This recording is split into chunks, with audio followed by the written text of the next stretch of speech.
본 방송에서 제공하는 투자 정보는 투자 판단에 대한 조언입니다. 방송에서 제공하는 주식의 가치, 가격 상승 및 가격 하락에 대해서는 방송사에서 보장하지 않습니다. 이 시각 헤드라인 뉴스입니다. 우리나라의 지난달 외환 보유액이 사상 최대치를 나타냈습니다. 한국은행이 발표한 2018년 1월 외환 보유액에 따르면 지난달 외환 보유액은 3,957억 5천만 달러로 지난해 12월 기록한 3,892억 7천만 달러보다 64억 9천만 달러 증가했는데, 이는 미 달러화 약세로 유로화와 엔화 등 기타 통화 표시 외화 자산의 달러화 환산액이 증가했기 때문으로 분석됩니다. 고고도 미사일 방어체계, 사드 배치 여파와 해외 관광객 증가와 맞물리며 지난해 서비스 수지 적자가 344억 7천만 달러로 사상 최대를 기록했습니다. 서비스 수지 적자는 사드 배치에 따른 중국인 여행객 감소와 여행 수지 부진 탓으로 분석됐습니다.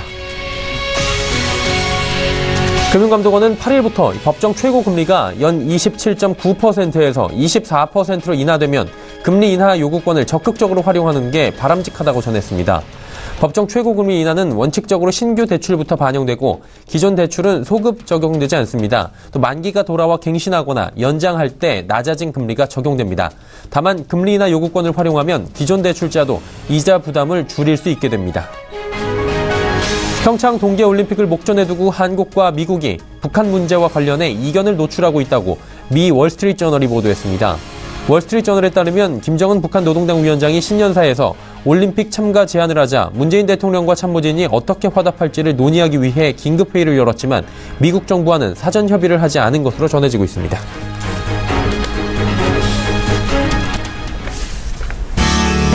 시청자 여러분 안녕하십니까. 오늘장 내일장 일부 오늘 열도록 하겠습니다. 서정덕입니다. 자, 한 주를 시작하는 월요일장입니다. 그리고 한 주를 마무리하는 지난주 금요일장 좀 떠올리셨을 겁니다.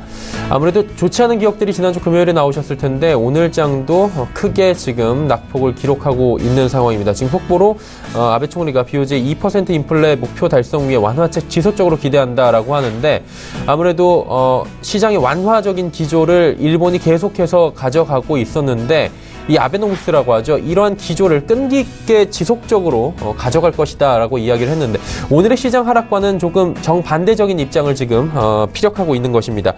미국발 악재가 지난주에 나왔습니다. 미국의 장기 국채금리 상승세가 이어지고 미국 같은 경우에는 완화보다는 이제 긴축 쪽으로 방향을 돌렸다라고 이미 시장에서는 전해지고 있고, 그 긴축의 강도가 강해지고 장기 국채금리가 올라가다 보니 결국에는 증권시장에서 투자자들이 돈을 뺄 것이다 라는 이야기가 나왔습니다. 지난주 금요일 그리고 오늘 우리 시장에도 이 악재가 들이온 건데요. 업종 가림없이 은행 업종 그리고 보험 통신 정도의 경기 방어주만이 지금 버티는 정도로 나오고 있고요. 거래소 같은 경우에는 삼성전자, SK하이닉스, 대형 전기전자 업종을 비롯해서 전체적으로 어려운 상황입니다. 거기다 삼성전자 같은 경우에는 이재용 부회장의 잠시 뒤에 또 선거 공판이 있는 상황이어서 귀추가 주목되고 있는 상황입니다. 코스닥 같은 경우에는 더 무섭습니다. 시총 상위주들 시총 20위권까지 전체적으로 살펴봐도 빨간불 보기가 좀처럼 어렵습니다. 일단은 그간 많이 올라온 상태에서 악재를 만나다 보니 강하게 부러지는 것 아니냐라는 이야기가 나옵니다. 자연스럽게 또 이런 이야기가 나올 수밖에 없습니다. 이번 조정을 계기로 해서 상승 추세가 꺾일 것이다 라는 이야기, 그리고 반대쪽에서는 이번 조정이 매수 타이밍이 될 것이다, 길게 가지 않을 것이다 라는 이야기가 팽팽하게 맞서고 있습니다. 하지만 글로벌 증시의 안정성이 담보돼야 한다는 입장만큼은 이번에 좀 강하게 피력이 되고 있는 상황인데, 하나하나 짚어보고 삼성전자 이슈까지 더불어 짚어보도록 하겠습니다. 본 방송에서 제공해드리는 정보는 투자 판단에 대한 조언일 뿐입니다. 해당 주식의 가치와 또 수익률 보장해드리지 않는다는 점 참고해 주시기 바랍니다. 거래소부터 시장 상황 체크해보도록 하죠. 말씀드린 대로 하락폭이 꽤 큽니다. 2491포인트대에서 현재 거래가 되고 있는 상황이고요. 34포인트나 하락합니다. 금요일장 그리고 오늘장까지 지금 많이 빠져내려옵니다. 2500선까지 단숨에 무너져 내려왔는데 1.35%나 현재 빠져내려가고 있습니다. 일중 흐름들 체크해보도록 하겠습니다. 일중으로 보시면 일단 2477포인트대까지 한 9시 30분경에 급락했습니다. 일단 개파락 출발을 했고요. 이후에 지수가 조금씩 낙폭을 회복하면서 2496포인트, 2500선을 향해 달려가고 있지만 낙폭 회복이라고 하기 민망할 정도로 오늘 장이 좋지가 못한 상황입니다. 수급주체 만나보도록 하죠. 수급 주체 보시면 개인, 기관이 사고요. 외국인이 팝니다. 기관 같은 경우에는 오전까지는 매도였는데 오후에 매수로 지금 포지션이 전환이 됐습니다. 그러다 보니까 낙폭이 좀 줄어들고 있는 모습이긴 한데 외국인의 매도가 워낙에 거센 상황입니다. 일단 금리가 상승하게 되고 긴축적으로 돌게 되면 신흥국 자금이 유출이 될 확률이 높아진다라고 통상적으로 알고 있고 외국인 같은 경우에는 지난주 말부터 이번 주까지 지금 강하게 매도 포지션 잡고 있습니다. 대형주 위주로 지금 빠져내려오고 있고요. 개인만이 3,370억 원, 지난주에 이어서 이번 주에도 개인이 매수를 강하게 하고 있습니다. 다음 살펴보도록 하죠. 시가총액 상위 종목들인데 삼성전자 같은 경우 오늘 저점이 무려 230만 원대까지 빠졌습니다. 50대 1 액면 분할 이슈를 발표하고 급등하는가 했던 삼성전자가 지금 연일 하락을 키워나가고 있는 상황입니다. 거기다 지금 총수의 2심 선고가 기다리고 있기 때문에 어떻게 될지 방향성이 어느 정도는 잡히지 않을까라고 기대는 하고 있는 상황입니다. SK하이닉스도 3%의 낙폭에서 지금 2%대까지 7만 원 다시 회복하는 모습이고 현대차도 16만 원은 지킵니다. 포스코는 약보합이네요. 다음 살펴보도록 하죠. 자, 보시다시피 네이버, 삼성바이오로직스, LG화학 2%대 각각 낙폭이 보이고 KB금융 같은 경우에 1.8% 오늘 금융주가 전체적으로 미국 금리가 상승을 하게 되면 우리 금리도 올릴 수밖에 없게 되고 금융주 같은 경우에 수혜를 입을 것이다. 이런 로직은 지난해부터 지속적으로 대두가 됐는데 오늘도 상승을 하고 있습니다. 유일하게 1%의 상승입니다. 삼성물산도 지금 강보합 전환이 됐네요. 다음 살펴볼까요? 11위부터 15위 종목들인데 삼성생명이 약보합 전환이 됐고요. 신한지주는 강보합 여전히 유지합니다. 그리고 한국전력, 경기방어주 대표적으로 통신, 전기 이런 종목들이죠. 한국전력도 1.12% 상승합니다. 현대모비스와 SK는 각각 1%의 낙폭이 보입니다. 코스닥 시장 넘어가 보도록 하죠.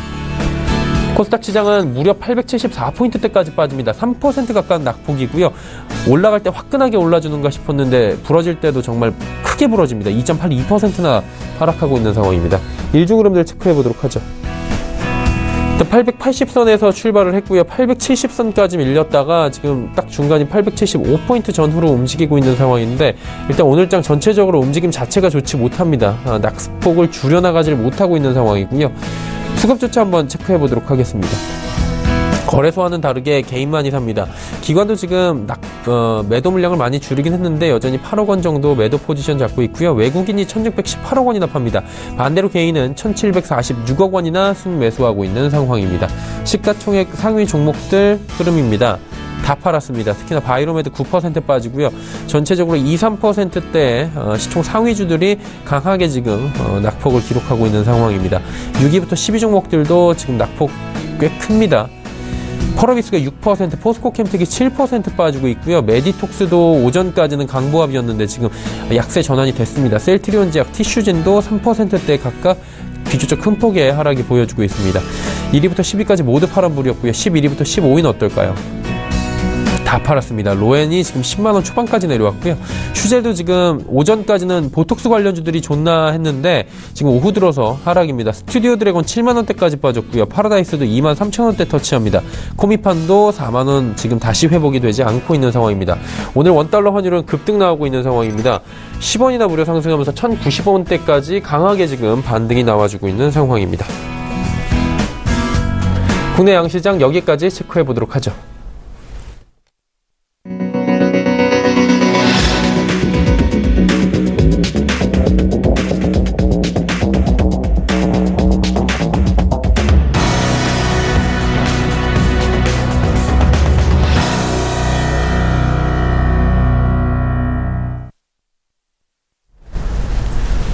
오늘 시장 이슈 체크해 보도록 하겠습니다. KTB투자증권 매크로팀의 최영기 팀장 연결되어 있습니다. 팀장님 안녕하세요. 네, 안녕하세요. 네, 사실 팀장님한테 이런 질문을 드리는 일이 몇 번이나 될까 싶은데 첫 질문으로 삼성전자 좀 간단하게 짚어보고 가도록 할게요. 2시에 시작이 돼서 결과가 이제 조금 있으면 나올 것으로 알고 있습니다. 삼성전자 이재용 부회장의 항소심 선고가 오늘 내려지게 되는 상황인데 일단 시나리오는 그렇습니다. 집행유예가 나오거나 무죄 판결이 나오면 석방이고요. 실현 선고 시에는 6개월 더 지금 수감을 하게 되는 상황인데 삼성전자 주가가 액면 분할 이슈가 지금 약발이 다 했다라는 얘기들 나오고 시장 밀리면서 230만 원 초반까지 지금 밀려 내려오고 있는데 이 이재용 부회장의 이슈가 삼성전자 그리고 우리 시장에 큰 영향이 있을까라는 부분을 한번 짚어보고 싶어요. 어떻게 보십니까? 일단은 지금 현재 주가에 지금 그 2심 선고 결과가 큰 영향을 미치지 않을 거다라고 보고 있고요.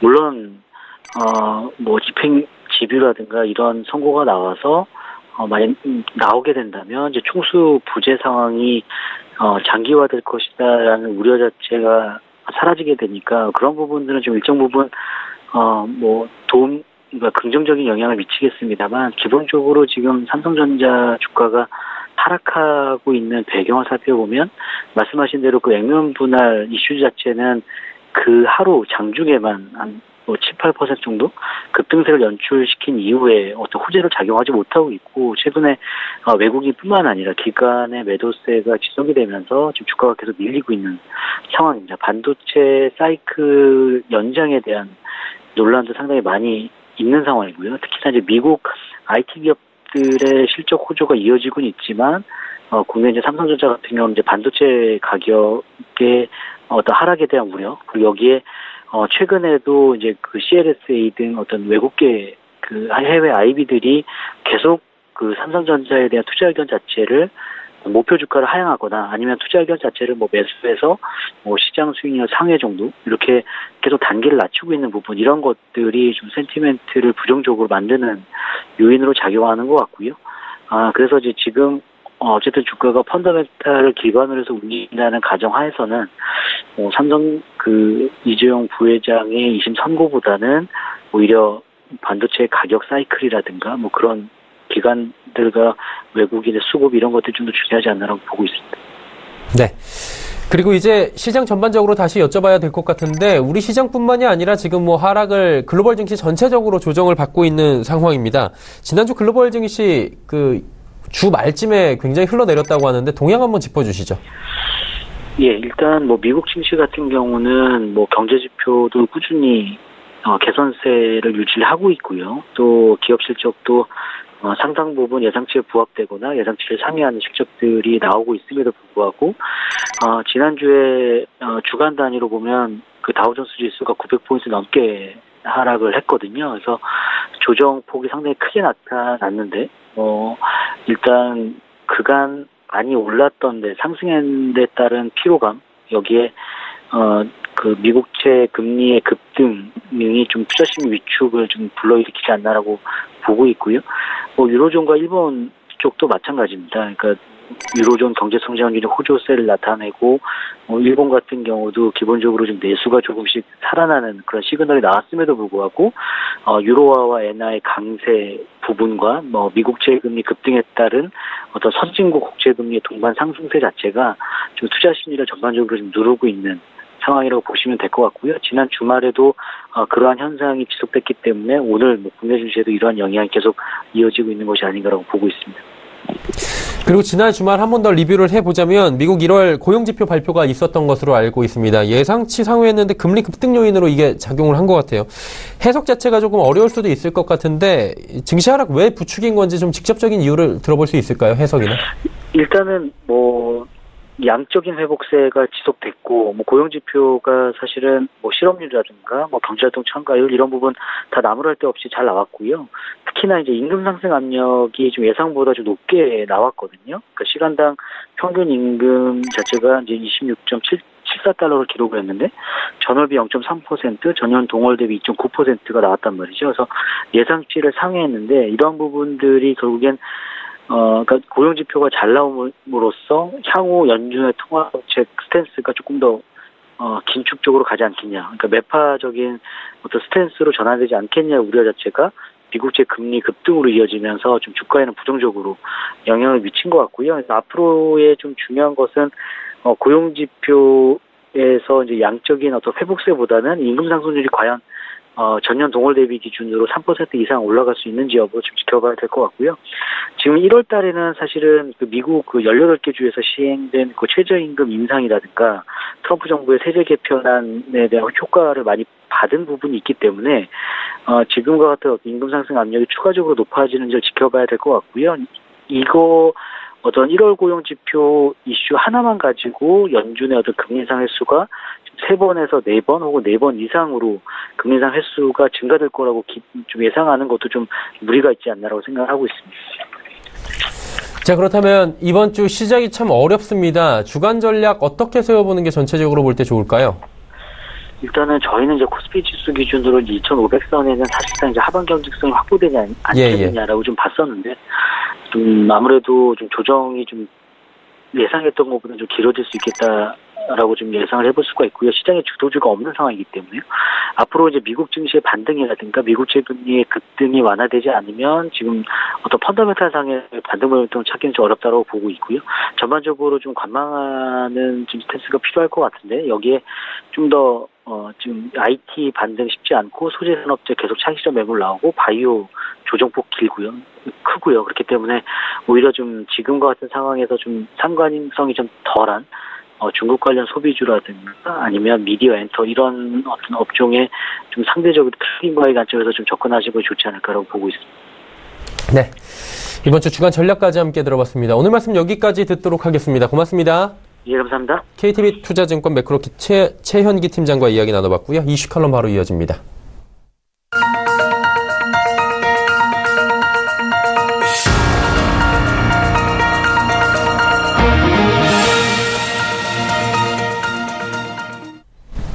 마켓 리더들과 함께하는 시간 이슈 칼럼 시간입니다. 오늘은 미중산업경제연구소 조용찬 소장과 함께합니다. 소장님 안녕하세요.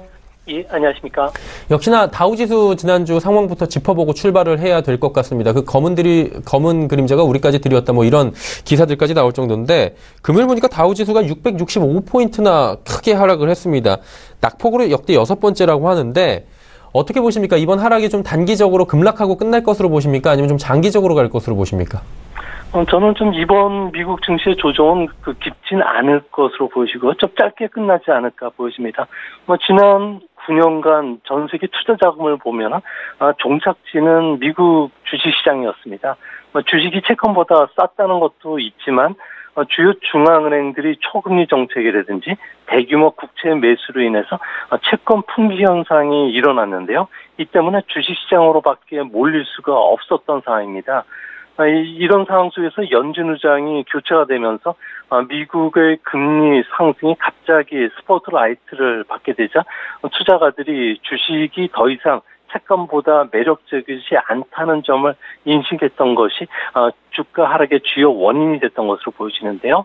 하지만 이번 조정폭이 그렇게 깊지 않다고 보는 이유는 중간 선거를 앞두고 집권 공화당이 정책 어려움에 처할 수 있는 만큼 증시 하락에 적극 대처할 것으로 보여지고요. 또 신임 연준 의장 같은 경우에도 시장을 안정시키기 위해서 취임 직후부터 오늘이죠. 리더십을 발휘해 줄 것으로 보여지고 있기 때문에 그렇습니다. 특히 그 S&P 500 기업들의 절반이 이번 주 이후에 이제 실적을 발표하는데요. 현재 올해 기업들의 이익은 전년 대비 한 18% 정도 증가할 것으로 보여집니다. 연초 대비 12%보다도 더 크게 올라간 수치고요. 특히 1분기만 좁혀서 보더라도 17.7%로 이익 증가가 뚜렷하다는 겁니다. 현재 주가 급락으로 인해서 미국 증시의 주가 수익 비율 같은 경우에는 22배에서 금요일은 20배 정도로 떨어졌다는 점에서는 충분히 반등을 할 수 있지 않나 이렇게 보여집니다. 자, 그리고 이제 옐런 의장이 경제 대통령이라고 불리는 옐런 의장이 3일 퇴임이 있었습니다. 이게 공교롭게도 그 시기야 물려서 지금 주가가 급락하다 보니까 그래서 그런 거 아닌가 이런 생각까지 하시는 분들이 계신 것 같은데, 과거에도 이런 적이 있습니까? 연준 의장 퇴임하고 새롭게 취임하면서 전후로 주가 급등락이 있었던 적이 기존에도 있었습니까?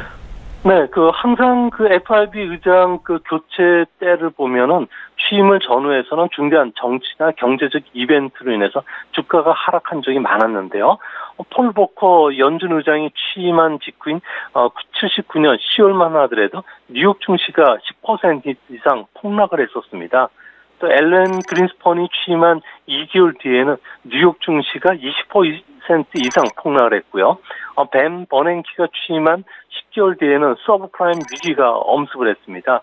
전임자인 앨런 의장도 취임 7개월 뒤에는 금융정책의 정상화를 두고서 증시의 변동성이 무척 커졌는데요. 폴 보커 이후에 연준 의장들 같은 경우에는 취임 첫 해 시장의 테스트를 무난히 다 통과를 했습니다. 전임자들은 위기를 기회로 삼았고요. 향후 4년간의 정책 운영의 그 비전을 제시했고 시장이 이 일을 받아들이면서 미국 경제 화랑뿐만 아니라 금융시장의 안정도 이끌었는데요.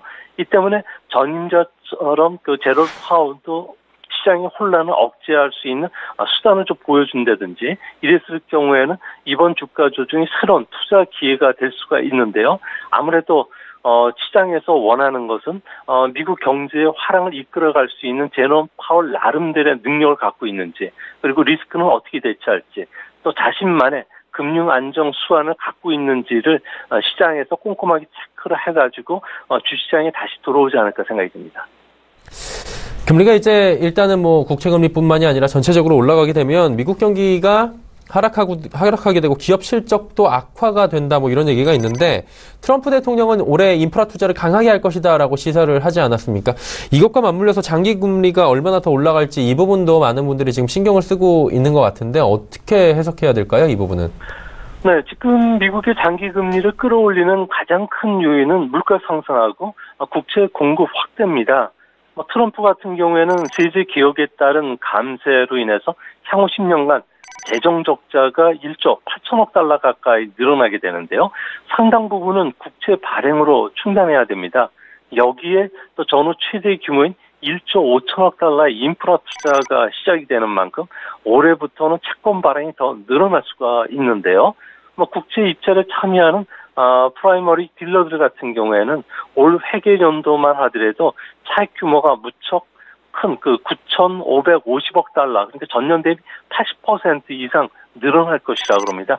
이 정도 물량이 늘어난다면은 발행 물량 확대로 인해서 10년물 국채 수익률 같은 경우에는 2014년도에 기록했던 3%를 넘을 것으로 보여지는데요.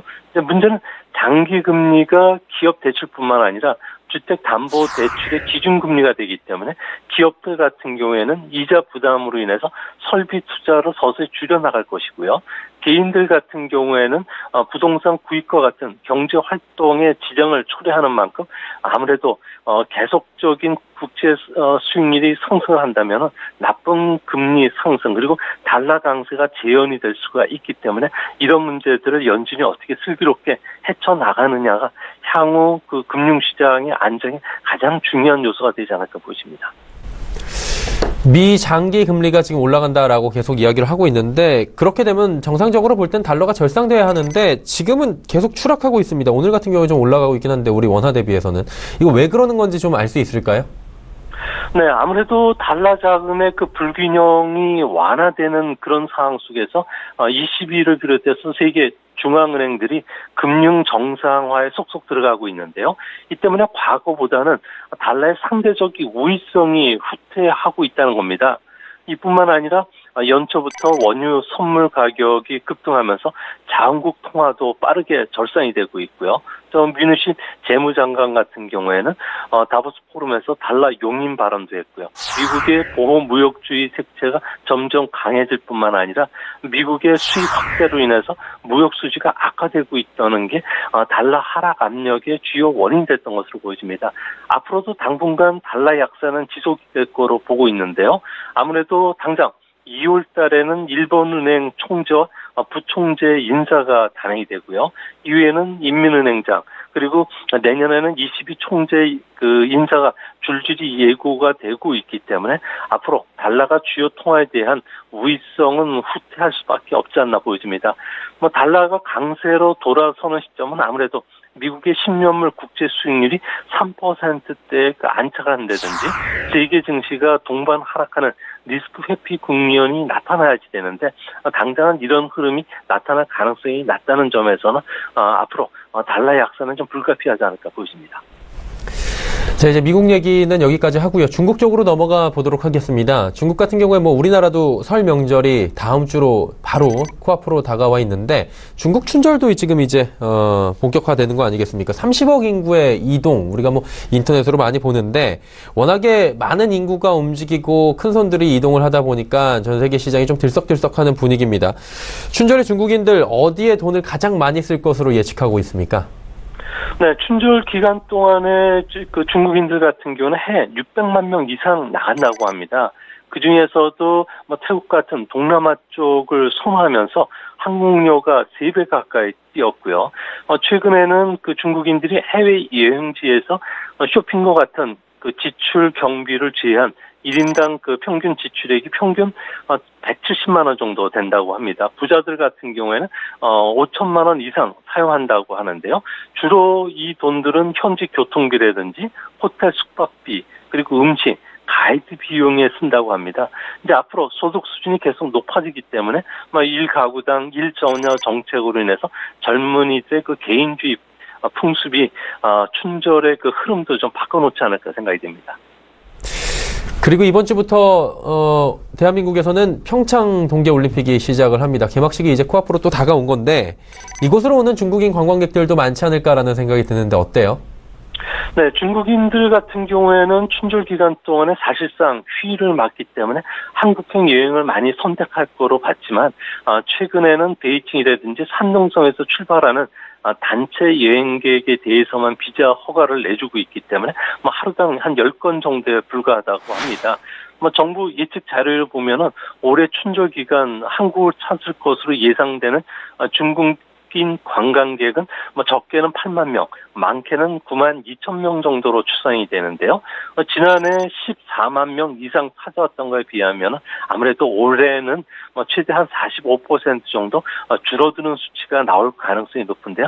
다행인 것은 단체 여행객보다는 쌍커 개별 여행객들 위주로 움직인다는 점에서는 씀씀이는 좀 더 커지지 않을까 보여집니다. 네. 일단 하나만 더 질문을 드려보고 싶은 게 한중 관계 지금 해빙 모드가 진입하고 있는데 리커창 총리 같은 경우 꽃샘추위로 좀 비유를 한 것 같아요. 중국인 단체 관광객 빠르게 회복 못하는 이유가 리커창 총리의 말대로 아직까지는 꽃샘추위가 좀 불고 있기 때문이다. 이렇게 봐도 될까요? 네, 그렇습니다. 앞으로 금한령 같은 경우에도 어느 정도 해제가 될 것으로 보여지긴 하는데요. 중국이 우리나라의 그 한미 군사 훈련을 그 꼬투리 삼아서 계속적인 그 압박을 오고 있기 때문에 신규 상품 그 허가 같은 경우가 이렇게 쉽지가 않은가 봅니다. 하지만 보통 상품 판매 기간이 한 2개월에서 3개월 전인 점을 비교해 보면은 평창 올림픽이 끝난 한 2월 말 전후에서는 단체 여행객이 어느 정도 풀리지 않을까 보여지고요.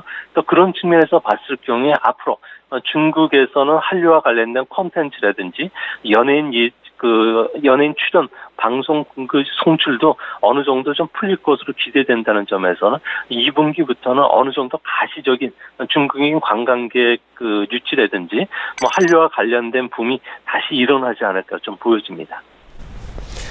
시간은 걸리겠지만 조금 있으면 해빙 모드가 본격적으로 좀 몸에 느껴질 것이다라고 정리하도록 하겠습니다. 오늘 말씀 여기까지 듣도록 할게요. 고맙습니다. 예, 감사합니다. 미중산업경제연구소 조용찬 소장이었습니다.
오늘장 내일장 1부 함께 하셨습니다. 잠시 뒤 2부에는 오늘도 많은 종목 짚어보는 시간 라이브 매매 타임 준비가 돼 있습니다. 다양한 종목 두 분의 전문가와 함께 할 거고요. 여러분의 종목 상담까지 오늘도 이어지고 있습니다. 100원의 정보 이용료 부과되는 샵 0082번 하단에 지금 나가고 있는데요. 이곳으로 종목 상담 지금부터 보내주시면 됩니다. 이분들과 함께 하도록 하겠습니다. 메리츠증권증권 여의도금융센터의 김지훈 차장, AR 인베스트먼트의 오현진 팀장과 돌아오도록 하겠습니다. 2부에서 뵙겠습니다. 고맙습니다.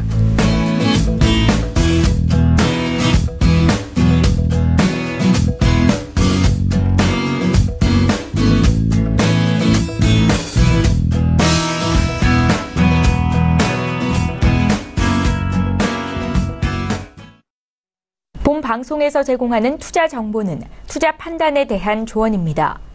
방송에서 제공하는 주식의 가치, 가격 상승 및 가격 하락에 대해서는 방송사에서 보장하지 않습니다.